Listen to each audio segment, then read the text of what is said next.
एक सीट यहां पर जेजेसी के पक्ष में रही थी। इस बार कितना बदलाव किया है जनता ने, आखिर महिला वोटर्स किसके पक्ष में गया है, क्योंकि भारतीय जनता पार्टी के लिए महिला वोटर साइलेंट माना जाता है। तो अंत में फैसला जो हुआ है वो किसके पक्ष में रहा है।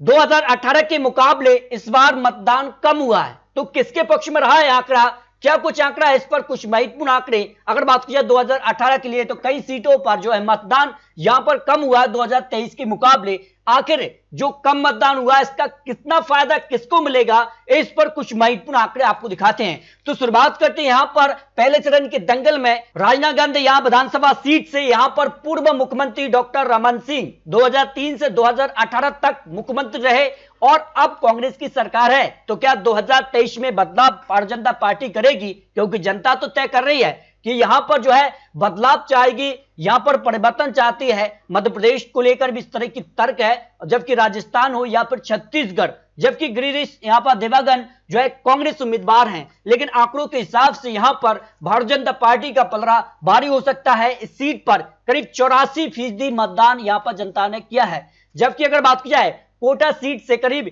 50% यहां पर मतदान हुआ है। और अगर बात की जाए तो यहां पर कांग्रेस से कवासी लखमा यहां पर एक बड़े दिग्गज नेता रहे हैं, लगभग यहां पर 5 बार विधानसभा चुनाव भी जीते हैं। जबकि अगर बात की जाए तो यहां पर बीजेपी की तरफ से यहां पर स्वयं मुक्का यहां चुनावी मैदान में है और ऐसे में पलड़ा यहां पर कांग्रेस का भारी हो सकता है। चित्रकूट की अगर बात की जाए तो करीब 70.36% यहां पर मतदान हुआ है और कांग्रेस की तरफ से दीपक बैज और विनायक गोयल यहां भारतीय जनता पार्टी से चुनावी मैदान में रहे हैं। और इस सीट के आंकड़े की अगर बात की जाए तो यहां पर जो है बस्तर से सांसद हैं यहां पर दीपक बैज, और यहां पर अगर बात की जाए तो यहां कांग्रेस में कैबिनेट मंत्री भी इस समय है। तो ऐसे में कांग्रेस का सीट पर पलड़ा भारी हो सकता है। जबकि कवर्धा सीट्स की अगर बात की जाए तो यहां पर करीब 72.89% यहां पर मतदान हुआ है और यहां पर मोहम्मद अकबर कांग्रेस की तरफ से, जबकि भारतीय जनता पार्टी से विजय शर्मा के बीच कांटे की टक्कर देखने को मिल सकती है। अगर कांग्रेस की बात की जाए तो 2018 में कांग्रेस ने सीट को जीता था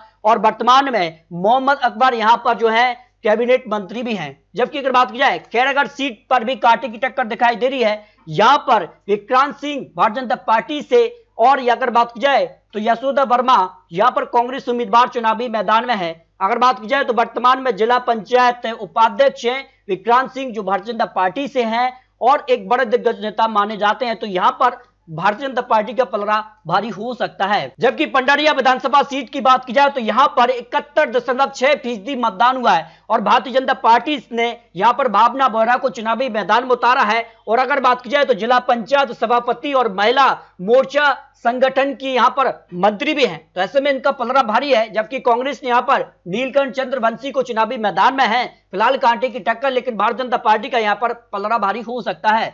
बीजापुर की बात की जाए तो करीब 40.98% यहां पर मतदान हुआ है और विक्रम मंडावी यहां चुनावी मैदान में यहां पर जो कांग्रेस से हैं। और अगर बात की जाए तो महेश गागड़ा यहां भारतीय जनता पार्टी ने यहां पर चुनावी मैदान में उतारा है। अगर बात की जाए तो यहां पर जो है 2018 में इस सीट पर कांग्रेस ने जीत हासिल की थी और माना जा रहा है कि भारतीय जनता पार्टी और कांग्रेस के बीच कड़ी टक्कर है, लेकिन कांग्रेस का पलड़ा यहां भारी हो सकता है। अगर बात की जाए कोंडागांव की तो यहां पर करीब 76.29% यहां पर वोटिंग हुई है। भारतीय जनता पार्टी ने यहां पर महिला उम्मीदवार यहां पर लता उड़ेसी को यहां चुनावी मैदान में उतारा, जबकि कांग्रेस ने यहां पर मोहन मक्काम को यहां पर चुनावी मैदान में है। फिलहाल अगर बात की जाए 2018 में कांग्रेस ने सीट पर जीत हासिल की थी और कांग्रेस के लिए यहां पर पूर्व यहां पर प्रदेश अध्यक्ष भी रहे और वर्तमान में कैबिनेट मंत्री भी हैं मोहन मरकाम। तो ऐसे में कांग्रेस इस सीट पर जीत हासिल कर सकती है। नारायणपुर की बात की जाए तो करीब यहां पर 63.88% यहां पर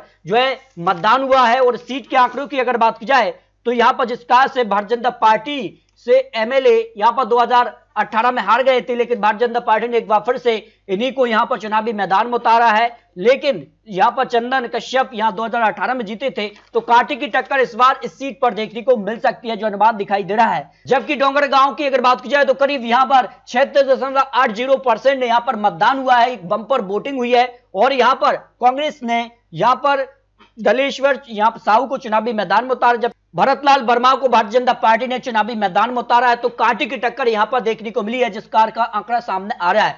जबकि अगर बात की जाए कुज्जी की, तो यहां पर जो है 72.01% यहां पर वोटिंग हुई है और दोनों ही उम्मीदवार यहां पर जो है बोलाराम साहू और गीता साहू के बीच कांटे की टक्कर दिखाई दे रही है। लेकिन यहां पर जिस कार के आंकड़े हैं उस हिसाब से पलड़ा कांग्रेस का भारी हो सकता है।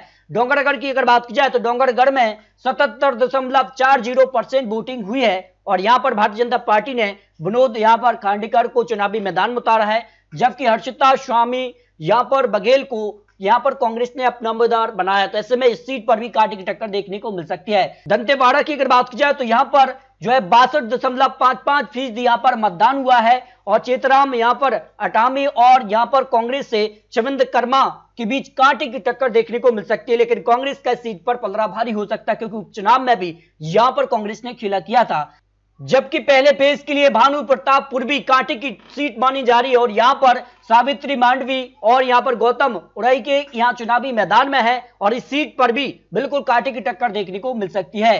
अगर बात की जाए जगदलपुर की, तो जगदलपुर में करीब 75% मतदान हुआ है और यहां पर जितेंद्र यहां पर जायसवाल और यहां पर करण सिंह देव यानी भारतीय जनता पार्टी के बीच ये सीट पर भी कांटे की टक्कर है। लेकिन जिस कार के आंकड़े देखने को मिल रहे हैं वो काफी चौंकाने वाले आ रहे हैं सामने। जबकि केसकाल की अगर बात की जाए तो करीब 74.40% यहां पर मतदान हुआ है और यहां भारतीय जनता पार्टी ने नीलकंठ टेकाम को चुनावी मैदान में उतारा, जबकि संतराम नेताम को यहां पर कांग्रेस ने अपना उम्मीदवार घोषित किया था और ऐसे में सीट पर भी कांटे की टक्कर है, लेकिन कांग्रेस का पलड़ा भारी हो सकता है। अगर बात की जाए तो यहां पर अंतागढ़ के लिए, तो यहां पर करीब 70.72% यहां पर मतदान देखने को मिला है। रूप सिंह यहां पर पोटई कांग्रेस उम्मीदवार, जबकि विक्रम उड़ेसी यहां भारतीय जनता पार्टी ने अपना उम्मीदवार बनाया है और जनता ने इनका फैसला ईवीएम में कैद कर दिया है। बस्तर से अगर बात की जाए तो करीब 76.13% यहां पर वोटिंग हुई है। भारतीय जनता पार्टी ने मनीराम कश्यप और कांग्रेस ने यहां पर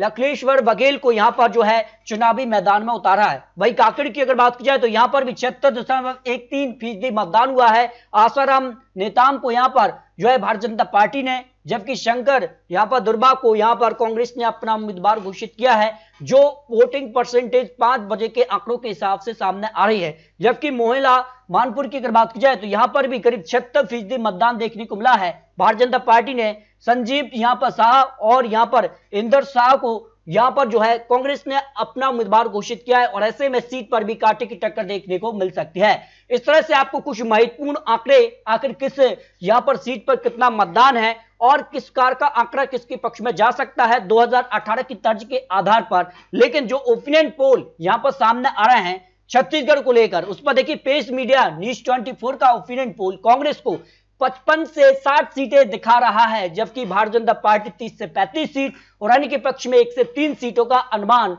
यहां पर पेश मीडिया न्यूज 24 ने लगा है। जनता ने अपना फैसला 20 सीटों पर ईवीएम में कैद कर दिया है। अभी भी 70 सीटों पर चुनाव बाकी है और 70 सीटें तय करेंगी छत्तीसगढ़ में किसकी बनेगी सरकार, ये काफी महत्वपूर्ण होता है। तो आपको क्या लगता है छत्तीसगढ़ को लेकर और 5 राज्यों को लेकर अपनी राय रख सकते हैं कि 5 राज्यों में क्या बीजेपी का कमल खिलेगा या कांग्रेस यहां पर फिर सरकार बनाने जा रही है, इस पर अपनी राय रख सकते हैं। तो मिलते हैं दोस्तों और लेटेस्ट और महत्वपूर्ण विश्लेषण के साथ, तब तक के लिए जय हिंद, जय भारत।